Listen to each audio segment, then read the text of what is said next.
All right, good day, everyone. This is Jason Strait. Apologize for the late start here and the wind, if anyone can hear that. I had to step out of the indoors and have to get this kicked off outside.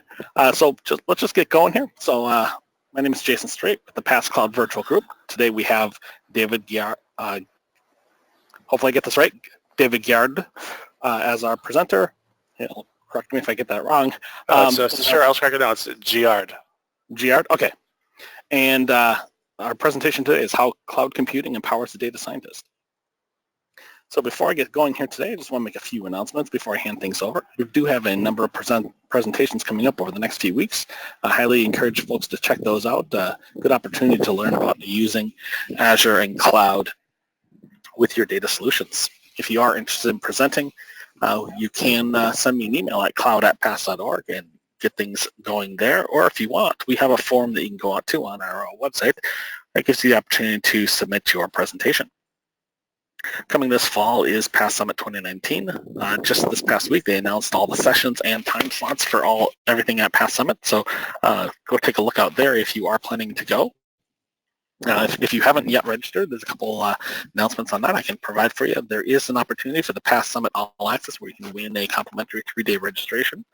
So if you have not registered yet and you want to check that out, go right ahead out there and you can find out quite a bit about how to get that, how to submit for that. Additionally, if you are planning to register and you haven't yet, you can get a discount off of that using our virtual group's discount code. So throughout this session, you may have some questions. If you do have any questions, please type them into the Q&A panel, and then as the presentation goes along, we'll collect those, and at the end, I'll ask David and go through those questions. So with that, I'm going to pass things over to David Giard, and the presentation today, how cloud computing empowers a data scientist. All right, so David, I'm making you presenter now. And then on your screen, you should see the whether or not you want to share your screen or just a specific app. Okay, I'm sharing my entire screen because I totally trust you guys. All right, yep, I see it. Great. Thanks, Jason. Oh, you're welcome. I'm just going to mute myself now. All right, great. Hi, my name is David. I am an engineer at Microsoft, and I'm here to talk to you about data science and cloud computing. I wonder if I can hide this thing here. There we go, that's better.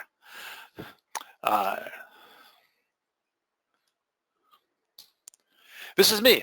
I work for Microsoft. My job is to help people write code for the cloud, deploy code to the cloud, get over hard technical problems. I do a lot of learning and a lot of teaching. It's pretty much the best job in the world. A lot of what I learn you can see on my blog, which is at davidgiard.com, and sometimes I say something interesting on Twitter. You can find me right there at my name. I'm pretty easy to find. I live a very transparent life. When I talk about data science, I'm really talking about these things: machine learning, predictive analysis, big data, artificial intelligence. It's a broad category, but essentially it means that we're taking a look at data collectively and trying to do something, trying to infer information about data, such as how to cluster data together, or how to predict new things with data, or how to create intelligence that thinks kind of like a human being using data. And this is a challenge. And the reason it's a challenge is because typically it requires a lot of data and a lot of time and a lot of compute power. And most of us have none of those things. But Microsoft does. Microsoft has Azure, which is our cloud platform. And the cloud platform, Azure, has essentially unlimited scalability. You can use as much as you want. You just pay for it as you use it. And you can use it. And when you're done using it, you can shut it down. You don't have to invest in these huge data centers. So that was one of the barriers before, is that people had to invest in these huge data centers. Now before I dive into that a little deeper, I want to talk about cloud computing, because it's one of those words that's been hijacked by the marketing folks, and everybody has something different when they mean something different when they mean to say cloud computing. This is what I talk about. When I say cloud computing, I'm talking about when you decide that you're going to have some third party, like Microsoft Azure, host some of all of your data or your application in a highly scalable, highly reliable way. And of course, reliability is important, and Azure takes care of that primarily through redundancy. There's multiple copies of data written, and there's systems in place to monitor, and when something goes down, then it'll fail over to a backup copy of your data or your system. And that's not really hard to accomplish. It's kind of a commodity service, but the high scalability is kind of hard to accomplish because it takes care of scaling out to meet your needs on demand. And that's a big deal because that means that if you've got things that are only going to run for a little while, like if you have volatility in demand of whatever it is you're doing, it could be a web application or a web service, it could be a batch job, whatever. The demand for that compute power is not constant over time, or almost, it probably is not constant over time. It probably looks something like this, that some days or some months or some hours it's low and sometimes it's really high. And when you decide to build capacity yourself, you essentially, if you're going to cover those peak demand, you have to have enough compute power to cover that, which means that you're wasting a lot of money a lot of the time. You still have to buy that hardware, maintain that hardware, patch that software, replace the components, even if they're not being used most of the time.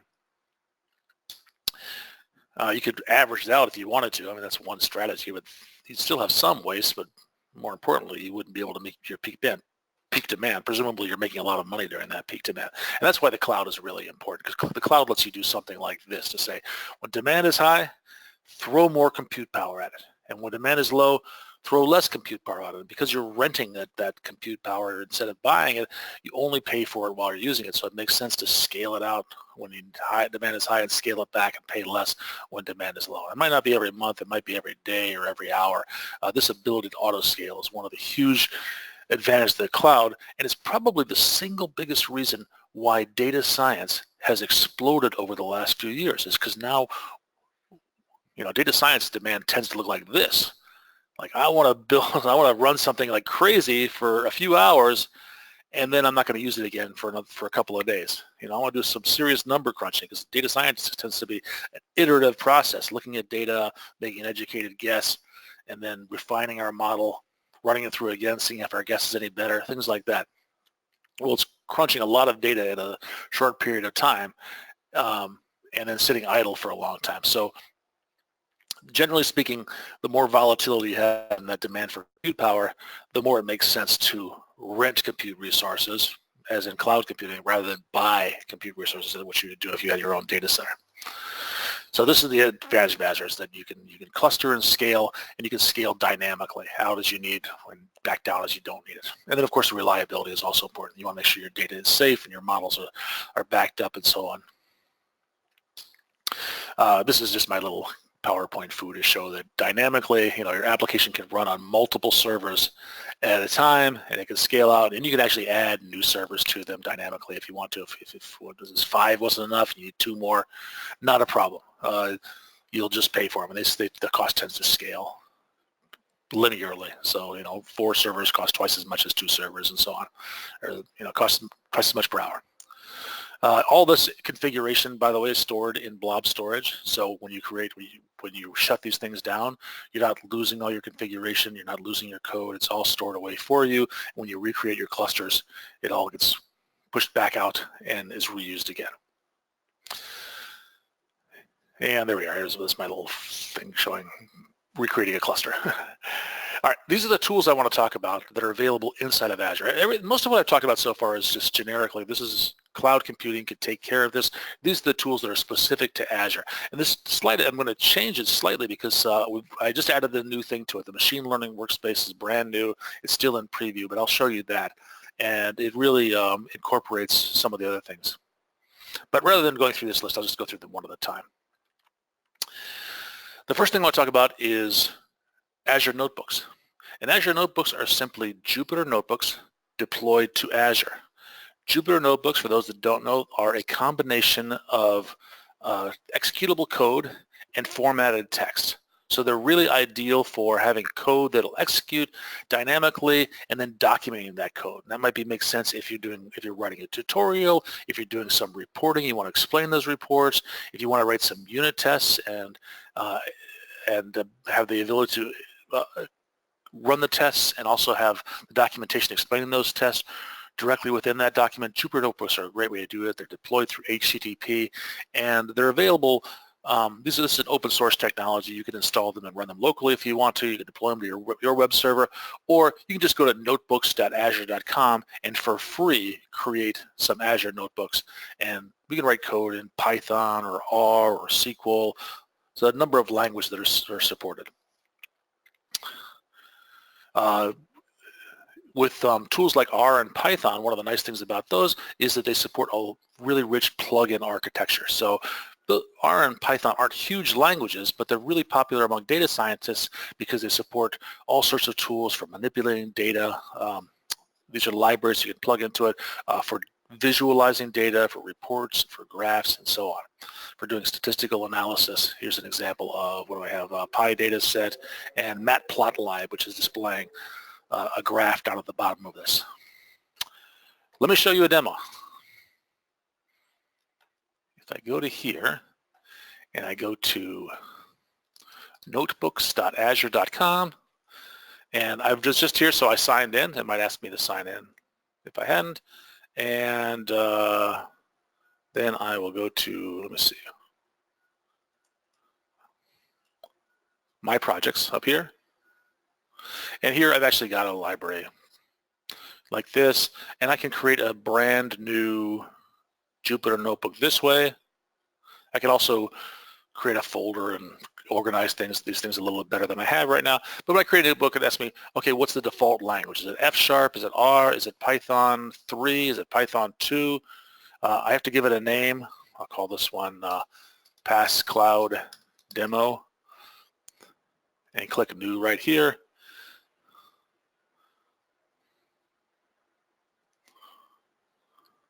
And then launch it. And then I get this Jupyter Notebook. If you worked with Jupyter Notebooks before, this should be totally familiar to you. If you haven't, then right here, because I selected Python as my default library, or as my default language, then I can just start typing in Python code, you know, X equals 5, Y equals 10, Z equals X plus Y, and then let's just print Z right there. And then I can run that cell. This button right here will run the current cell. Over here will run all the cells, but you can see that it just outputted 15 there. I can also do markdown in here as well. So I think under cell, I can specify the language here as markdown, like that. And then markdown is just formatted text, and it's sort of similar to HTML, but it's simpler than HTML. So I wanted a header tag. I would, you know, heading 1. Subheading tags are like this. Subheading. If I want paragraphs, you know, I don't have, all I need is a return, and it starts a new paragraph. Line breaks, I don't need BR tags and P tags, and I can do things like numbered lists and bullets, B, C, D, and so on. There's all sorts of things I can do. And again, just run that cell right there, and it shows up as formatted text. It's, oops, I did something wrong here. Double click it, and maybe if I have more than one letter there, then I'm not sure what I did wrong. I guess my markdown foo isn't as good as I thought it was. But anyway, this is just markdown and executable code. And so I can bring in pandas and analyze data this way. And in fact, I've got a sample notebook right here. If I go back to my projects, then in this library, I have this notebook here. And you can see that right there, oh, here, now my markdown was a little bit better right there. Star, I thought that's what I did. Bold or italics. Right here, so here I've got data where I'm from. The University of California at Irvine has some forest fire data. And I'm using pandas to analyze that. So I can do pandas read that file in, tell it where the header is, and then show the first 5 lines of it, which is right here. I can show just the header of one single column and, you know, the counts and so on. So all that information is in here. If I click that, it'll actually run the entire notebook, but it's already been run, so it didn't really change anything. Let's run that cell right there. And I've got some error in here whether I haven't looked at maybe a Python syntax. So this is Jupyter Notebooks in a nutshell. It's pretty simple to use. It doesn't have a whole lot of configuration beyond what you have inside of this, but it's free and you can get started in minutes. The next thing I want to talk about is HD Insight Spark. HD Insight is simply the Hadoop open source tools deployed to Azure. Hadoop is a set of tools that are really popular among data scientists. Most of them are geared toward dealing with big data, tools like Hive and Spark, Storm, and these things that will analyze and store large sets of data.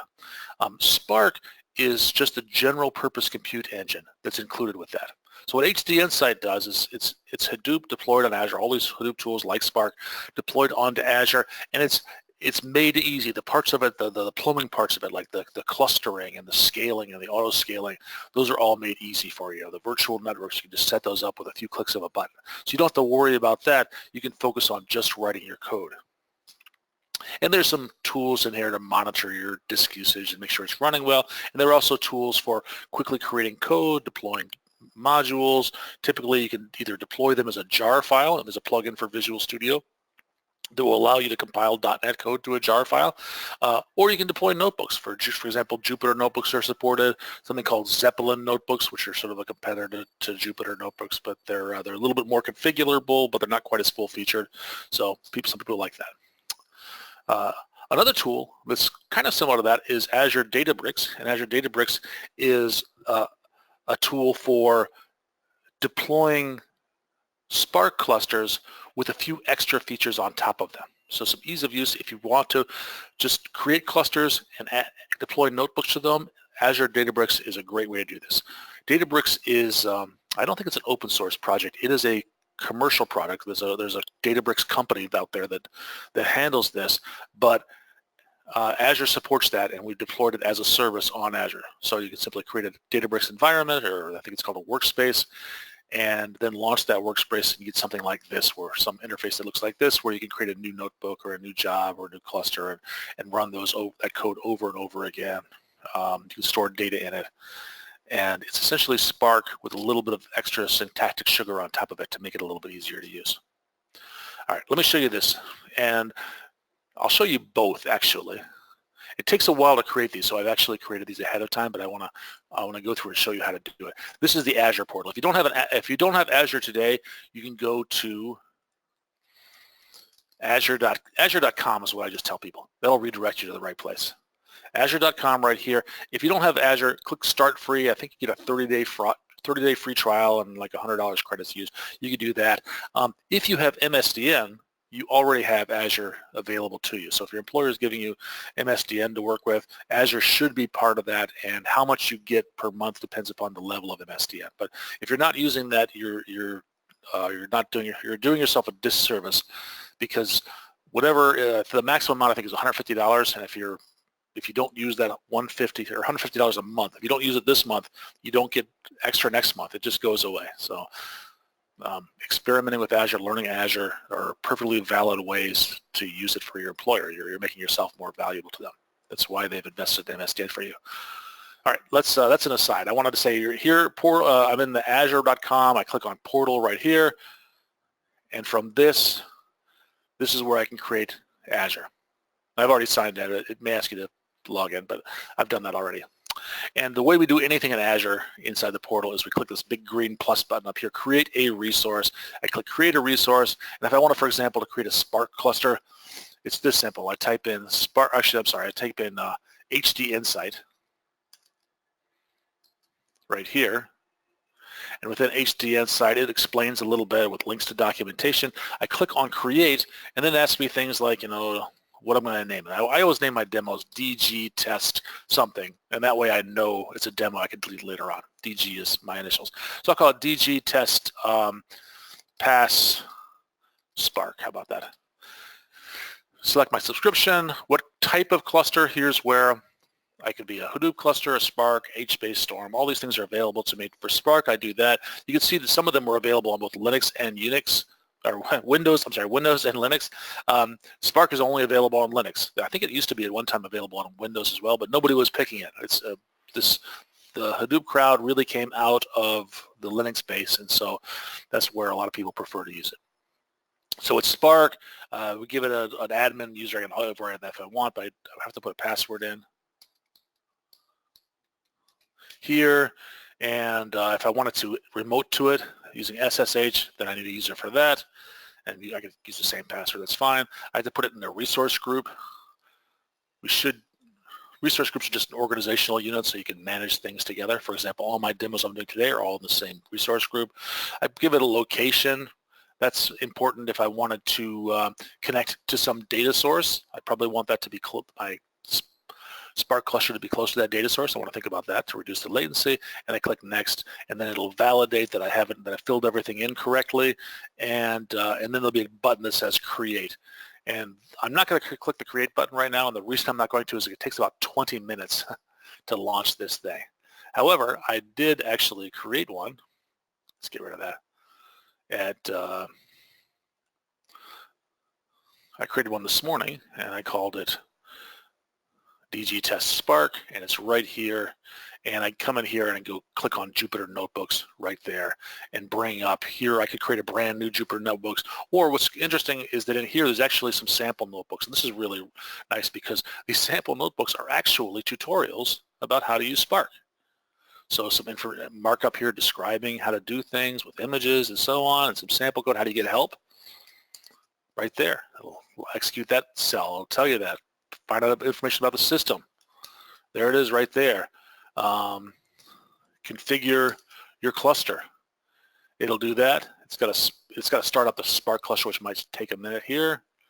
And here's some SQL. Percent SQL says this cell is going to be SQL. It's not going to be whatever the default language. In this case, it was Python, but I want to use SQL as well. And I think, are these all done? Oh, it's still starting the session, so it might take a little while, but it's queuing it up. So I think I have this one open over here somewhere. Let me see. Right over, is it here, here? Here. Yeah, so I have it open over here, and you can see here the results of the query and so on. So I opened that a while ago. So you can use these as a nice learning tool. You can modify them if you like. This is a starting point. You can clone it and create your own, or you can go back over here and create your own brand one, or you can create them locally and upload your IPYNB files if you want to. So that's Spark, just raw Spark. If I wanted to use Databricks, which is tools on top of Spark, then right here, new resource, Databricks. Select Azure Databricks, create, give it a name, DG Test Pass Databricks, resource group. I'll put it in that same resource group, put it in East US. It asks me the pricing tier. This one has a free 14-day trial. I would recommend using that because this can be expensive, but I'll take the cheap one right there, blah, blah, blah, blah, and click on create. And again, I'm not going to create this one, and the reason is because it'll take, by the time it's created, we'll be almost done with this presentation, so that's not really efficient. However, I did in fact have right here where is it? Where'd it go? There we go. This is my Databricks workspace right here, and now I can launch the workspace here.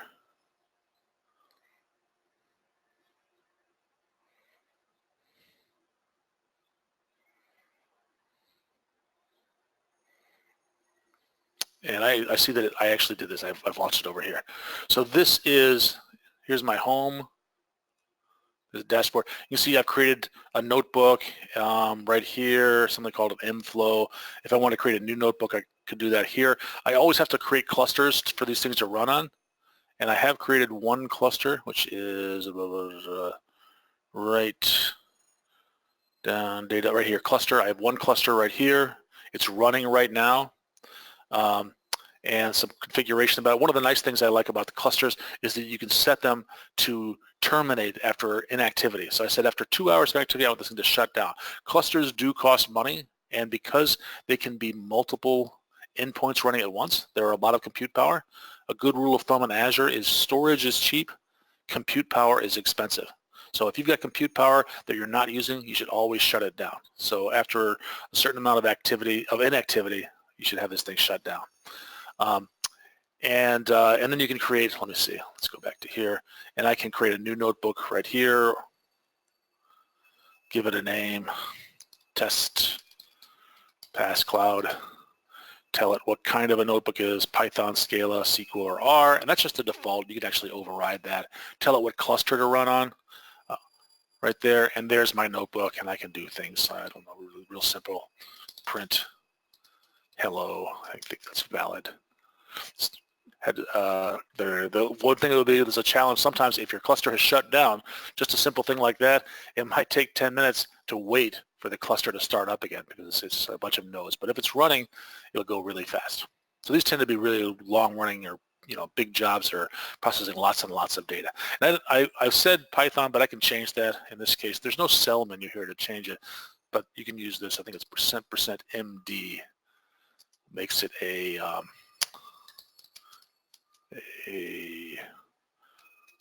great demo. Makes it markdown. Is that going to work there? Cell magic. Oops. It was just %MD. Oh. I forgot my foob.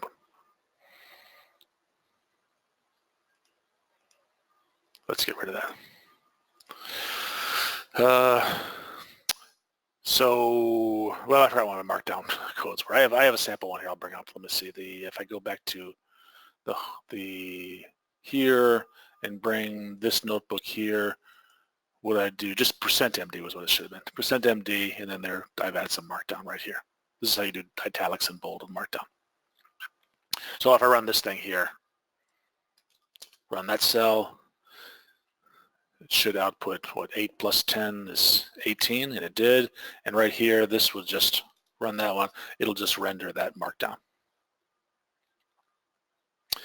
Simple examples, of course, but you can do anything you want here. You can bring in pandas, and you can bring in matplotlib and pull in data, do some statistical analysis, do some predictive learning, bring in things like TensorFlow to analyze what your data is as complex as you want to be. Spark is a general purpose compute engine, and Spark is the engine running underneath Databricks. All right, let me close some of these things here. There we go, close. And close that. All right, back to the slides here. What's next? Data science virtual machine. Well, the data science virtual machine is just a virtual machine, so you really can do whatever you want. Anything you can do on your computer, you should be able to do on this thing. And the virtual machines are dirt simple in Azure. They've been around for a really long time. What's nice about the data science virtual machine is it has pre-installed on it just about any tool you would want for doing any kind of data science. So if you wanted to do machine learning, there's Python, there's R, there's a bunch of popular libraries pre-installed on it. If you wanted to do some deep learning, there's TensorFlow, there's Microsoft Deep Learning. There are IDEs like Visual Studio and Visual Studio Code. There's databases installed already, such as SQL Server and a lot of non-relational databases. You can support, I think it supports HBase on there as well. All sorts of things. So here's a partial list of it. So TensorFlow, Cognitive Toolkit, some of these things I don't know what they are, but PyTorch is on there, R Server, Jupyter Hub if you want to run local Jupyter Notebooks locally, the Azure command line, of course, on there, Visual Studio Code, IntelliJ, PyCharm, Atom, lots of IDEs are available like this, SQL Server, things like that. And if you want to connect it, it's just a virtual machine. If you want to connect to it, if it's a Windows virtual machine, then we use the remote desktop, which is a nice tool that lets you remember your password. It's just a graphical interface, and you ask it either the name of the machine or the IP address, the username and password, and it connects to it. It logs in remotely. If it's a Linux machine, then you would use SSH to connect, or if you're a graphical guy, there's a couple of graphical tools like Putty and X2Go, which are free and will allow you to do that as well. So let me show you this right here.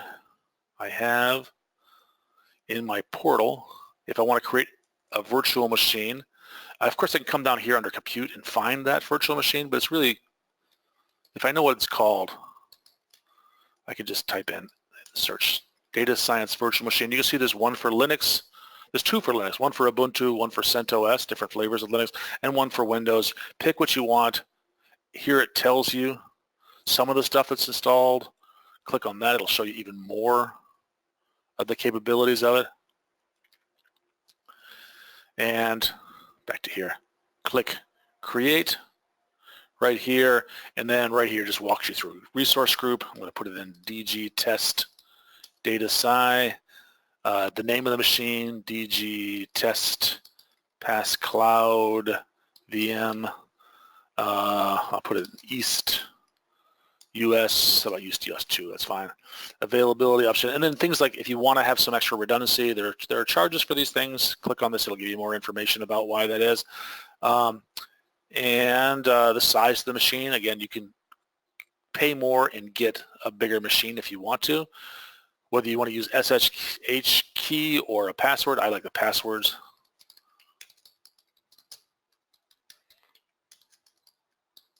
Maybe because I've always been a Windows guy. Makes you type it in twice to be sure, and then it'll just review and create. It'll validate that everything you typed in is correct.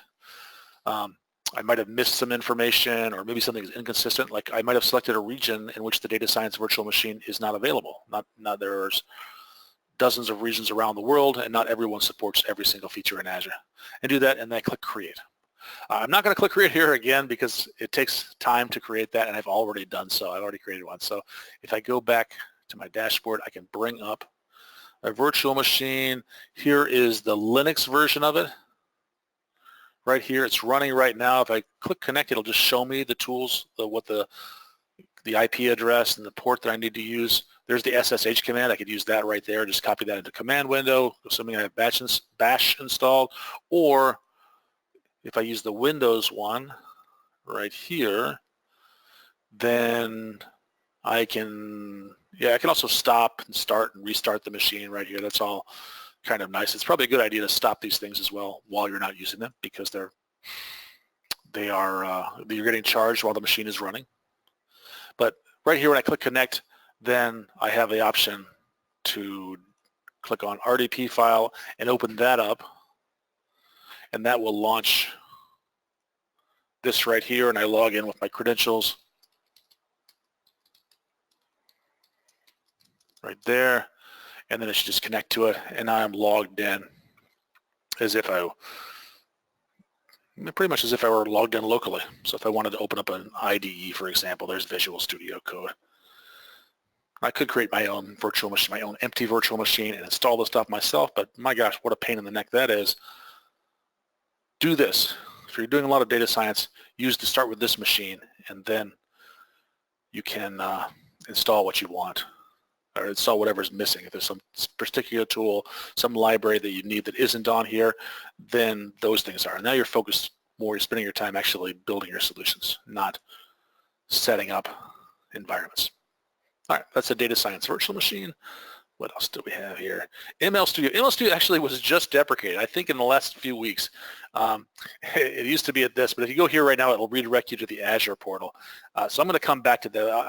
I'll spend 30 seconds on this. The idea behind the ML Studio is that you can drag and drop these shapes on here to do things like get data from your data source, clean up the data, maybe delete missing rows or replace them with default values or average values or whatever you want to do. Select which columns you want to work with. Maybe you only want to have maybe a data set with 200 columns, but you don't really only care about 10 of them. You can filter and say, I only want to work with these rows, not all the rows, and then split your data. And this is a common thing in a machine learning solution is you would split the data into two sets, one for training and one for testing. And that way, when you build your model, you will train it against your training data. And once you have a model built, you want to see, does it really work against data that the model hasn't seen? And that's why you split it. You hold off 25% of that data that the model, the engine hasn't seen before, and you test against that. And you say, does that model actually do a good job of predicting based on what's in this test data that I've held back? And there's a tool here for scoring data, seeing how how well it did that. Another one for evaluating, just get statistics overall to say, what's the mean error and the square mean error, and a lot of statistical things about that. You can even set multiple models up and try them against the same data set and evaluate them against each other. So it's a pretty cool tool. The reason it didn't really go away, it's now been incorporated into another tool, which I'm going to show you in a few minutes. All right, so I'm going to skip that demo for now. And talk about cognitive services. I love cognitive services. I love the simplicity of it. What cognitive services will do, they are a set of web services that will allow you to do machine learning without all the heavy lifting of machine learning. All that thing with the analyzing large data sets with lots and lots of data and lots of computer, that's been done for you. The model hasn't been built, and now you can use that model with just a simple web service call. So you can do things like analyze an image. So in this image right here, they've looked at this picture and they figured out, okay, there's two faces in that picture and there's information about, where the faces are. Data tends to come back in JSON like this. So there's a rectangle which tells where the face is and the emotions of those faces. This is a score between every one of these 1, 2, 3, 4, 5, 6, 7, 8 possible emotions. There's a score between 0 and 1. Well, neither face is angry. That's why this one is 10 to the minus 5. 0.002 contempt. That looks like surprise is the dominant emotion in here. 99% surprise.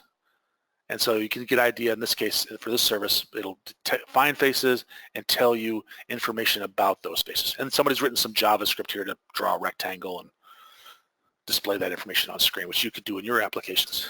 Here's another one which will actually recognize celebrities. Here's a picture of my boss's boss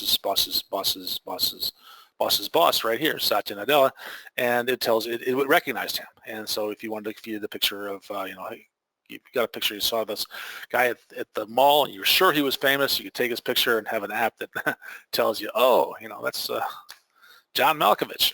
I forgot who that was. And so on. So let me show you a demo of those. There are dozens of cognitive services. I'll just show you a couple of them. If you want to get to use them, the place to go is Microsoft.com/cognitive. Right there will get you to this longer URL right here, and you can see there's information categorized: decision, vision, search, speech, language.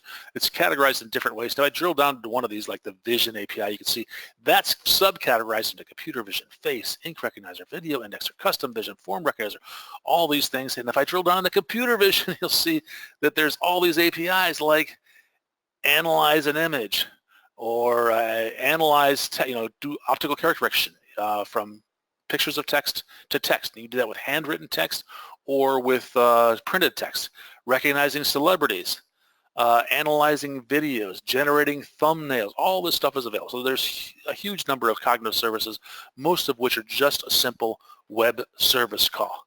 You can build applications, and I'll show you one right here.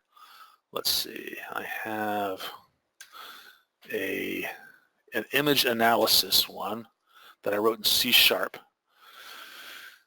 which is recognized access. I got a lot of these here. I think it's this one right here. No, that's not it. Yes,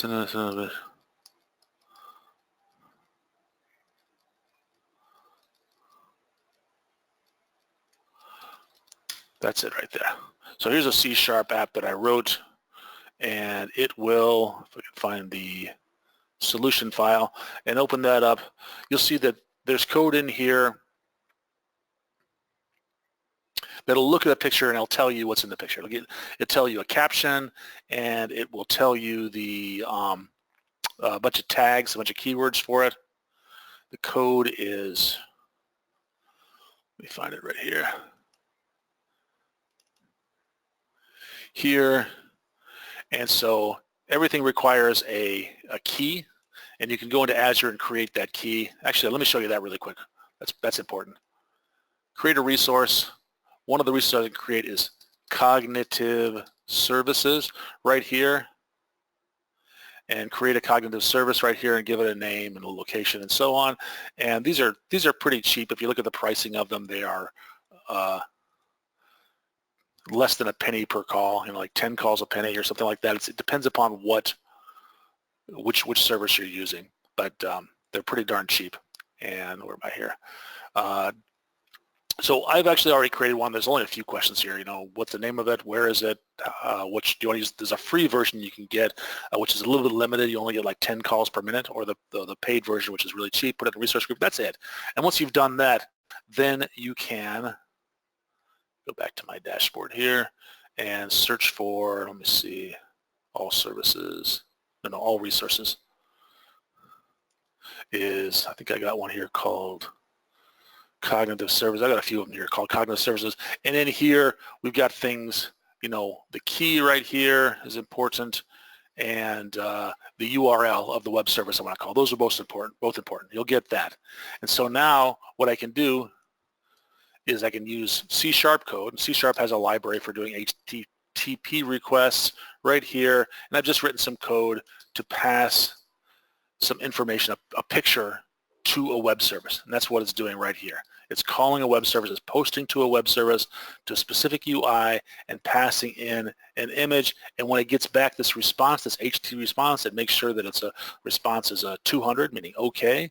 And then it reads that information. And here I just serialize it to an object that I've created.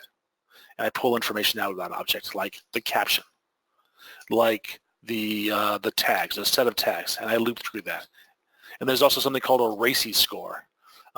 There's actually two scores. There's a RACI score and an adult score, and I think the difference is that one of them is actually a measure of pornographic images, and one of them is just a measure of whether or not there's some skin shown in the image. So that's that's a really useful thing, though, if you're allowing people to upload images to your website and then displaying those images. That's pretty cool. You can maybe use this as a first pass of vetting those images, making sure nobody uploads any pornography to your site, and destroy it before it gets displayed publicly. So all sorts of information like that, and then I display it on screen. So if I run this thing, I'll show it to you.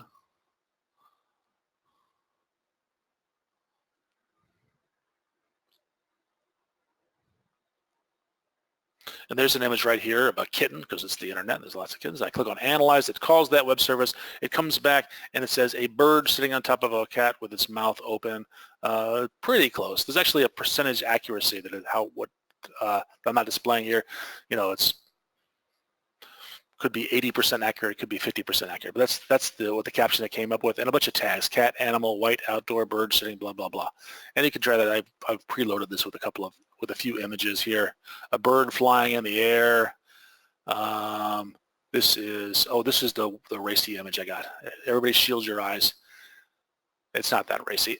So this one actually, it shows, if you look at the code, what I did was I said, where's my RACI one? If the RACI score is higher than 30%, then there's an extra image I want to show. That's what I want. This one I happen to know it's like 31%. And, well, that's the extra image. Macaulay is shocked, so there we go. So there's this one. I've got another one here that will use the sentiment analysis. You pass it some text, you post that text to an endpoint, to a URL endpoint as a RESTful web service, and it will return information about the sentiment of that text. It'll return a score between 0 and 1. The closer to 1, the more positive that sentiment is. The closer to 0, the more negative it is. So you can imagine, analyzing comments on your blog or tweets with a given hashtag, or, newspaper headlines the day after an election, and, finding out, okay, what's the sentiment right now? What are people saying? Are they generally positive? They're generally negative? What's going on? And this is just, another web service call, which I've got right here. Here's the URL that I post to, and right here, I use the last guy in the world still using jQuery, but there it is. I post to that URL. I pass in a subscription key that I get from Azure, and I tell it, language is English, and the text is this, which I pull out of a form, an online, the form on the web page, and it returns. Just make sure there are no errors, and then what I do is I loop through it, and I get the score. And if it's above 0.5, I say, that's positive. And I have a picture somewhere in here. I've got two pictures, a positive image and a negative image. So I show one and hide the other always. If it's above 0.5, I say it's positive. I show one image. If it's below 0.5, I say that is a negative thing to say, and I show the other image. That's it. So I'll run this thing here. This code, by the way, it's all on my GitHub page. I'll give you a link to that. So right here, life is beautiful. Click analyze it. It calls the web service. That is a positive thing. It says 99% positive, and Chuck says, yeah, absolutely. And if I say life is horrible, analyze that. That is a negative. Tommy says, no, it's not enough. And if I say not horrible, maybe let's see if that's what that is. That actually is positive. It actually changes the whole meaning, just those 3 letters. So this is it, a real simple web service call that'll return a score, and what you do with that is up to you. This is a model that's been trained using tons and tons of data and lots of compute power, but for you, it's a few lines of code. All right, and just since I showed you code, I should definitely show you this right here, github.com/myname/David Giard. And right here, here's my cognitive services demos right here. If you wanted to walk through this, I have a whole bunch of them. It'll help you do that. All right, I'm almost done here. We're down to the wire. I wanted to show you the, I don't have a slide for this yet because it's brand new, let's go back to here. The ML workspace. So the machine learning service workspace right here. And the way you create this, again, really simple. ML work. It's called machine learning service workspace right there. Go through and create it and tell it where to store it and so on. But I already have one. I've created already. It's right here. And in this, we can create some notebooks in here and deploy them. And because they're in this workspace, I can set some of the scalability options and tags and logging and things like that. I have a little bit more power than I do with the individual services all in one place. But you see that everything's in preview, and that's key right now because it is kind of slow right now, and it's like this morning it was down. So previews, use at your own risk. But in here, this is the ML Studio, essentially the same thing as the ML Studio. You can come in here and you can say, I want to create a blank experiment, and I want to grab the, I don't know, there's a bunch of saved data sets in here that I can use. And so like automobile price data, and with that, I can say, all right, what do I care about this? I want to get filter on the columns, so maybe select columns to use right here and grab that and select columns and say I want to include all columns. How about that? And then I can say include all columns, but then exclude those certain ones that are in here. So I'm going to just get rid of that. Just say include all columns. And if you want to, you can, let me drag another one on here, filter the data. Let's see. So if I wanted to, for example, clean missing data, I have that option on here. I can come in here and say missing data is anything that's has a 0 data, and what do I want to do with this? Well, I could replace it with some average, or I could remove the entire row and so on. All that information right here. If I want to split my data,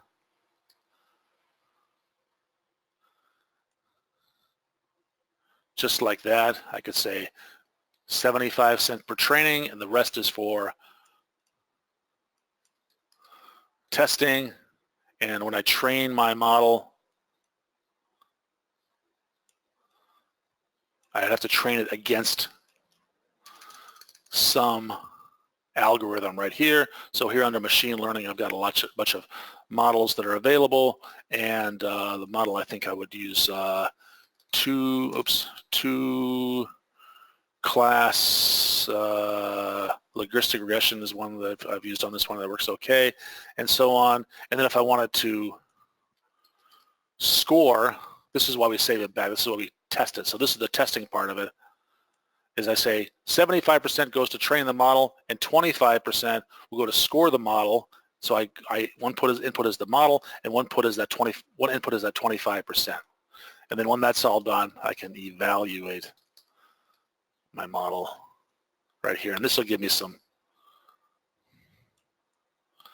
stats about how did my model do? What's the mean square regression and things like that. And then I click on run, and this is, oops, something's wrong here. What's wrong with that? Oh, I got to tell, when I train the model, I have to say what's the important number here, and the number is, I forgot the names of these columns here. I have to run this. Can I run it? No, I can't run it. Let me get rid of these. I can run that part of it and pull it in to actually get the data. So it sees the data, queues it up, and this actually takes a little while to run, so it's really hard to show right here without some patience on your part. I think if I bring up the other experiment I created this morning, that's finished. You can see one in action here. I used a different data set. This is the census data, and I selected the columns. I did a couple of those, cleaned up the missing data, split it, trained the model against this 2-class average, and scored the model. So if I see this, I've already run this thing, and you can look at this data right here and visualize it and see all the data. This is designed to predict income. Does the person make less than $50,000 a year or more than $50,000 a year based on these factors? And what are those factors? They're things like age, working class, financial weight, education. These two are kind of redundant. The education, number of years of education versus their degree. You probably only need one of those. So maybe you don't want to select one of them. The marital status, their occupation, race, sex, etc. Things like that. And maybe these things are pretty, do males make more than females? Is that a predictor? Do different races make, is there significance in the income of different races given that they have the same education and their same marital status? Do single guys make more or less than married guys, etc.? So that's, all those things could be predictors, could potentially be predictors that are related to whether or not they're going to make above $50,000. So we can train our model and figure out, based on this algorithm, is that right? And once we've built the model, let's test that model against the 25% that's less, and that's what we can do right here. If I look at this, I'll see that my model said that this person right here, which was a high school grad, never married, in the repair, it's a white male, my model said that he should make less than $50,000, and in fact he did make less than $50,000. So it was right in this one, but if I scroll down, like this one right here was wrong. It predicted that this white woman, never married, with a master's degree, should make more than $50,000, but she's actually making less than $50,000 for some reason. So it's pretty good, but it's not perfect. And so you can get some information about it by visualizing that way, or you can evaluate the model here to kind of get an overall picture right here to see how many positives and negatives there are and what some of the stats are that are associated with that. So that's what this tool does right here, is it allows you to build something graphically. It takes care of a lot of the plumbing. I think it's really good if you're just getting started with machine learning and you don't know a lot about Python or R or some of these, or there's an ML.NET language that you can use, or ML.NET library, I should say, that you can use. This is a good way to learn machine learning. So I use this a lot on college campuses when I'm introducing machine learning. It's a really nice tool for that. All right, I think that's the last tool that I was going to show.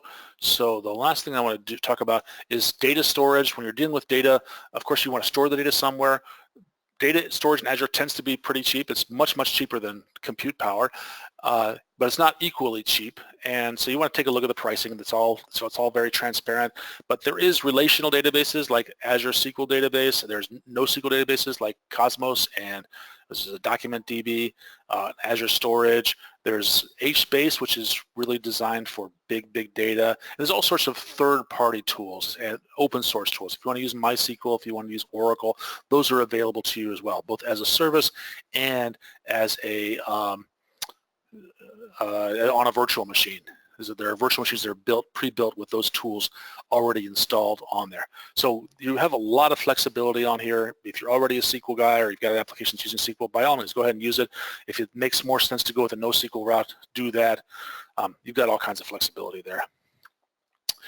Getting data into Azure, You can use the portal to do a lot of this stuff, but there are REST APIs for everything. If you're using SQL Server or Oracle or MySQL, the code is exactly the same to read and write data to those databases on-premise as it is in Azure. The only difference is the connection string. There are tools like Azure Data Factory, which are specifically designed for pulling data into Azure and pushing data out of Azure, and has a little bit of a workflow. It's sort of equivalent to the SQL Server integration services, but except that it runs in the cloud. And then there are tools like IoT Hub, which are designed to accept data and then route it to a particular place. And this is great for small pieces of data that are being sent from devices all over the world. It can handle massive volumes like that. So getting data into Azure, we've got lots and lots of options, really depending upon the kind of data, the scale of data, the frequency of the data, things like that. This is the list of tools I showed earlier. So I just want to go through this. Then the question you're probably asking yourself is, which one should I use? That's a lot of tools. I'm overwhelmed. And the answer, of course, is it depends. So there's no right answer. If there were a right answer, we would only build the one tool. You wouldn't even be bothered with the rest of it. It would be easy. But here's some factors that will help you decide. One, do you have an existing solution? And is it using a similar tool? Maybe you've already built some notebooks and you just want to deploy them to Azure very quickly. Azure Notebooks might be the right choice for that. Maybe you've got a Spark solution that's running on premises and you want to push that to the cloud. Maybe either Spark or Databricks might be the solution if you want the extra features of that. Cost is a big deal. If you don't need the cost of something like Databricks, then notebooks might be easier. Or cognitive services is really, really cheap. That might be the answer. How much scale do you want? Azure Notebooks doesn't really allow you to auto scale, but if you deploy them into the machine learning service, then you can have that scale available to you. So think about what kind of scale you want, and how much that's worth to you. And then there's always this, in computer science, there's always this trade-off between how much control do I want to have versus how much work do I want to do. There's a simplicity of deployment versus the amount of fine-tuning I get. So good example of that is cognitive services. Those are, for the most part, they are dirt simple. You call a web service and you get a response back, and then you just use that response. But if you wanted to change the model that was used to create the algorithm, the algorithm used to create that model that identifies faces, well, you don't have control of that. That's already been done. That work's been done for you. So if you wanted to build that yourself, then maybe you'd want to build a TensorFlow solution and deploy it to the data science virtual machine or whatever. You need to think about how much control does each one allow me versus how much work do I want to do. And my feeling is if you can find a tool that does everything you want it to do or almost everything you want to do, that's almost always more cost effective. But if you really totally need a feature, it's not there and you need to build it yourself, then you can spend days or weeks or months building that. That's not cheap, but if you need that, that's what you need to do. And you're not confined to one of these things. You could have Azure Notebooks that are calling cognitive services and storing data in a Databricks data set. There's certainly lots of mix and match functions that you can do with Azure. Okay, I talked for almost exactly an hour, and this is my last slide. There's my email address, my blog. I write about stuff like this all the time. I write about a lot of technology and a lot of personal things on my blog. I have a TV show, technologyandfriends.com. I've been doing it for over 10 years, and I've got a lot of smart people who have talked about this and many other things. I have screencasts, so some of the demos I showed you today I've actually recorded and published them online at this URL, aka ams/gcast. Every Thursday I release a new screencast, and then of course Twitter, I'm there. Feel free to ask me a question in 250 characters or less. My name is David. Thanks a lot. All right, excellent. Thanks a lot, David. This has been actually really useful. I got actually quite a bit out of this. Oh, thank you. We are at past the hour mark, and so just so that we can wrap up for folks that want to wrap up, I'm just going to hold the questions. I'm going to email them to you, and then if you want to either blog about them or reach out directly to folks, you can do that. That's probably the easiest at this point. Sure. All right. And yeah, thank you everyone for coming. I think there were about 50 or so people that showed up here today, and thank you, Dave, again for your presentation. This has been excellent. All right, thanks. The 50 folks, I'd love to hear from you on Twitter. Just give me a shout out. All right. Sounds great. Thank you. Thanks. Bye. Bye.